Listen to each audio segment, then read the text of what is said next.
Hello everybody, welcome back to my channel. My name is Harvey and welcome back to Hustle Cat. So we're going down the path of Mason in this few episodes that we're going to be doing here. So we just walked into the back of the kitchen after having breakfast on our first day of work, so let's see where this takes us.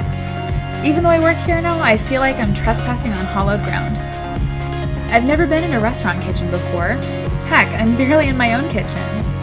It smells amazing, almost enough to make me hungry all over again. Hayes is at the sink, carefully scrubbing the iron skillet we used at breakfast. It looks like he's already gotten the dishes on lockdown, to be honest. Mason only spares me a glance. She's already back to work, and it looks like there's a lot of it left to do. She dips a long spatula into a big metal bowl and heaps a glob of frosting on top of a cake. It's mesmerizing watching her move as she works to smooth the frosting. Can I help? Any experience? With what? Baking? Don't know why I asked. She doesn't bother looking up, but it feels like she doesn't have to see the cake to decorate it. I bet she could do this in her sleep. Don't touch anything. Yes, ma'am. I bet you're really busy though. Are you sure? Babysitting takes longer than doing it myself. Come on, there's gotta be something I can help with. You did ask me to come back here for a reason, right? To save you from Reese. If you insist, carry those boxes out. She gestures to a pile of collapsed cardboard boxes sitting by the kitchen door. They're all much wider than my arms can go around and about half my height. What the heck are they shipping? What the heck are they shipping in here? Horses? Roger. Out where? Out back. Throw them wherever.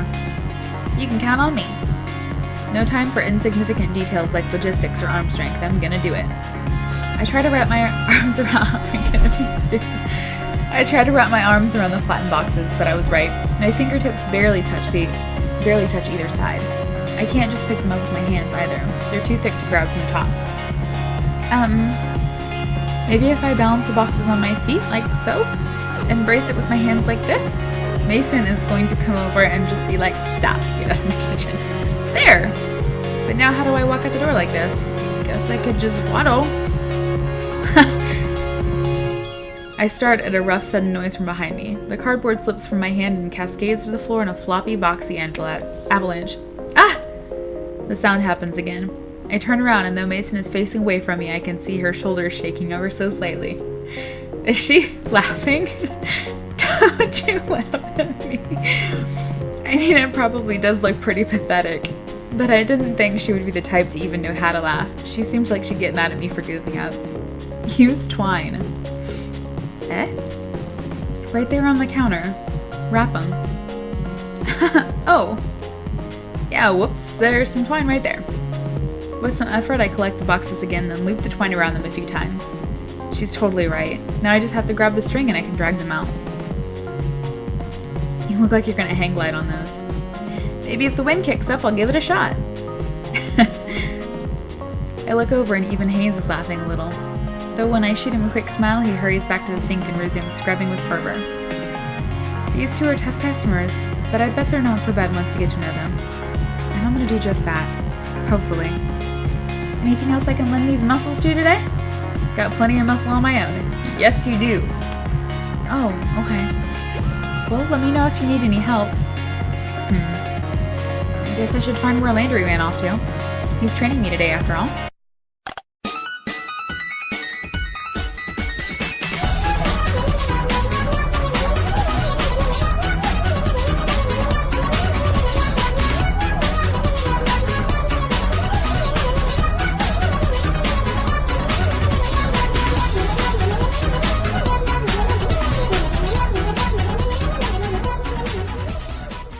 Graves names all the cats here. He comes up with some interesting ones. What are some of their names? Well, at the moment there's Ramona, Shumsuke, Kotick, Owl, Bramblepelt, now Hisa, Valentine, Marina, Ain, Junta, Jamband, and so on. Holy crap! Which one was that bobtail? Oh! His face falls. Why does he look so nervous? That's, why don't you ask Reese later? Huh.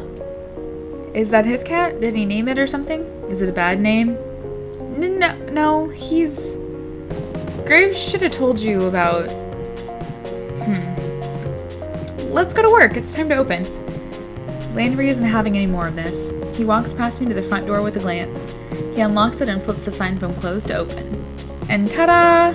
Your first day at a cat spa has begun. And nobody's here. This is a little anticlimactic. Yeah, the mornings are usually pretty slow. It might pick up later. It didn't. At all. All day. Sure, a few people came in, and Landry had me wait their tables while he supervised. It went pretty well, and I made a couple of bucks in tips, but that was it. Finley came down a couple of times to check in, and I saw Mason and Hayes every time I went into the kitchen, but I didn't see Reese at all. Reese's bobtail cat, on the other hand, was all over the place, so Reese was all over the place. I think I see why he's taken a shine to this one. They're both complete hams. Not that I mind that it was slow. It just meant I got to play with the cats more. There are like 10 of them here, maybe? I can't get a solid count on them. They seem to vanish sometimes. Looks like there are a lot of areas around here for them to hide. Thank you for your help today, Avery. Landry, Finley, and I had just finished wiping down the tables. Mason was gone before the cafe closed. I don't know where Hayes went. So how do you like it? Is it always this quiet? I mean, not that I'm complaining. Not always. Tomorrow should be busier for sure. I've got plans. Oh, we should get here early then, huh? Don't say that like you aren't always early. Oh, I have to come in earlier? Don't worry too much about it, Avery. Just show up at your regular time. Okay, thanks. I can't imagine what busy means here. Like 6 people in here at the same time? I've got a little more work I want to do on the blog, so you'll go ahead. I'll close up if Graves doesn't get here to do it. Oh, thank you. Avery, you can head out. Thanks. Are you leaving now? I could walk with you. I'll be out in a bit. You want to head. Oh, all right. See y'all tomorrow. Night. Woohoo! The door closes behind me with a jingle. I have a job. My coworkers are pretty cute. I get to play with cats. And if this works out, I should be able to afford a place on my own soon. Wait until my parents hear about this. I'm feeling pretty good right now. I can't help giving a little celebratory fist pump. Alright. I think I just heard someone snort a laugh behind me. I thought I said it pretty quietly. I turn around to see who it is, but there's nobody there but a cat. 2 cats, actually. Cats from the cafe. Reese's cat and a Siamese cat, to be precise. Crap, how did they get outside? Did I let them out when they left? This is real bad. I'm pretty sure one of the first rules of working in a cat cafe is do not lose the cats. They're not looking at me anymore. Now's my chance. I start creeping toward both cats. If I move too suddenly, I might spook them. I only make it a few steps before I see the bobtail's ears swivel back to face me. Without turning the rest of his head, it takes a springy leap and heads down one fork in the road. The Siamese cat continues down the same path, as casual as anything. I can't get them both, but I need to get at least one of them. I better decide who to go after. This time we're gonna go with Reese's cat, because last time we followed Hayes. I know he's not supposed to be out here. What a little jerk cat. I take off after the bratty bobtail. Reese's cat suddenly stops, turns around, and plants his haunches on the pavement. He looks up at me with a surprisingly bored expression. Oh, come off it, Avery.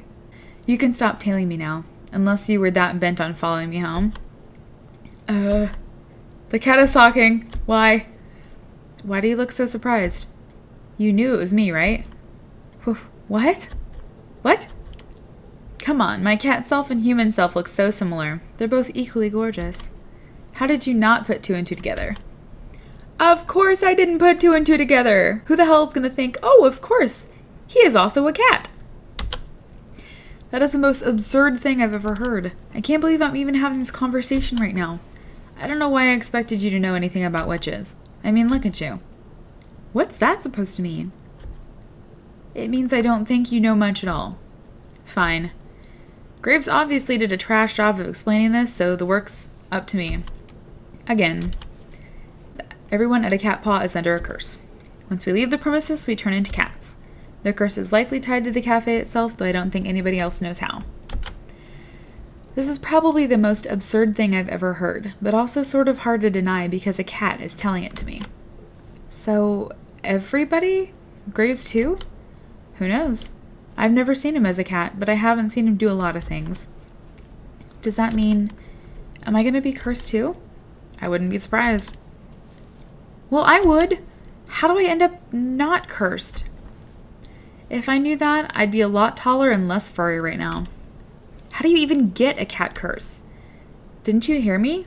Witches. Believe it or not, this area is full of them. I'd go with you or not, but I really can't come up with any more plausible reasons. This is absurd. I just had a long day and my brain's leaking out of my ears, that's all. I might just be imagining this. Are you done then? I have things to do. What, like chase birds? Cute.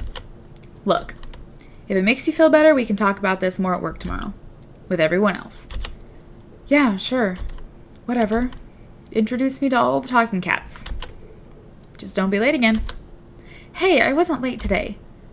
I get the feeling that if he had the shoulders for it, Rish would be shrugging right now, but instead he rolls his head to the side. Rish stands back up, he takes a grand leap at a trash can, then up again to the fence. Whatever you say. Good night, Avery. With that, he's gone. Good night? The sun's barely gone down, but I'm capital letter done with today. This is too much. Don't forget about the food this time. The canned stuff.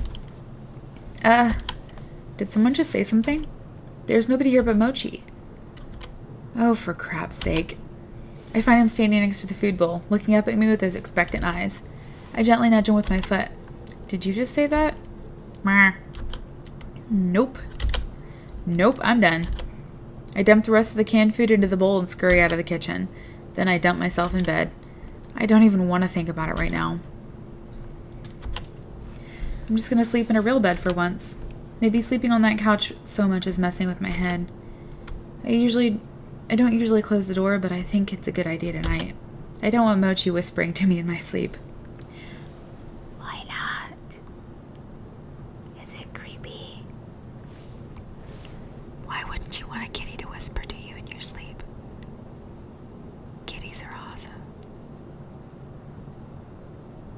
I wake up early enough to surprise myself. This is gross. Who does this? At least I slept fairly well, considered. My cheek hurts, kind of like I'm getting one of those real powerful zits. Just when I have a job where I see people all day. What perfect timing. I kick my legs free of the big blankets and roll off the side of the bed with my usual grace. God, this thing feels gross. I don't even have any acne stuff with me here, but maybe Aunt Wendy has something I can put on it. I trundle over to the vanity to assess the damage. Oh, that's not a zit. That's a whisker. There's a whisker growing out of my face.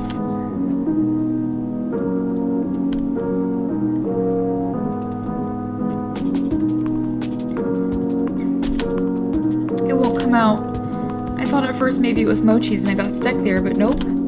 Growing out of my face. I tried to pluck it. That was probably one of the worst ideas I've ever had.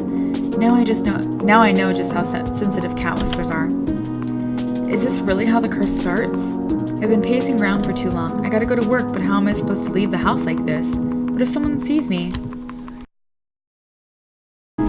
There is another achievement for quitting your job, so I'm gonna save this again, right here, right there. And as soon as that's done, we're gonna quit our job, and then we're gonna go back so I can get the achievement. Let's just sit down and talk about it. Yeah? Well, there's one thing I can do. I can walk out of here right now. Yeah, and what good's that gonna do? You're gonna fix all this by yourself? Where are you even gonna go? Reese, don't antagonize her. You're just gonna make this worse. I'm not putting up with this anymore. I'm out of here. I turn on my heels and storm towards the exit, pushing past everybody bottlenecked at the hallway behind me. I make it back into the cafe and almost back out the front door. Landry and Finley both move quickly, though, and before I know it, they're standing ahead of me. Please, Avery, calm down. Don't get ahead of yourself. Listen to us. We're supposed to quit, so double down. I'm done listening to this crap. I storm past them, letting the door slam behind me. I can hear them shouting as I go, so I break into a run, full tilt away from the cafe. Nobody follows me. I can't hear anybody after a few minutes of running. I keep running, breakneck until my lungs give out. I don't know if a cat could run this fast for that long, but I don't want to find out. My face itches. I reach up to scratch at it. I feel the texture of fur against my palm. Meow! Paw, not a palm. A gray cat paw. My body tingles all over. I hate it. I can't stand this. I run as much as I can until I can't run any further. My back feels long. I can't stand upright anymore. I have no choice but to put my hands on the ground. My paws? They aren't hands anymore. This will never be again. Where am I? This isn't anywhere near my apartment. I could get home, but what then? Where will I go now? Who can I tell about this? What do I do? Will Mochi even recognize me? I'm alone except for him. All I know is no matter what happens, I'm sure as hell not going back to that cafe.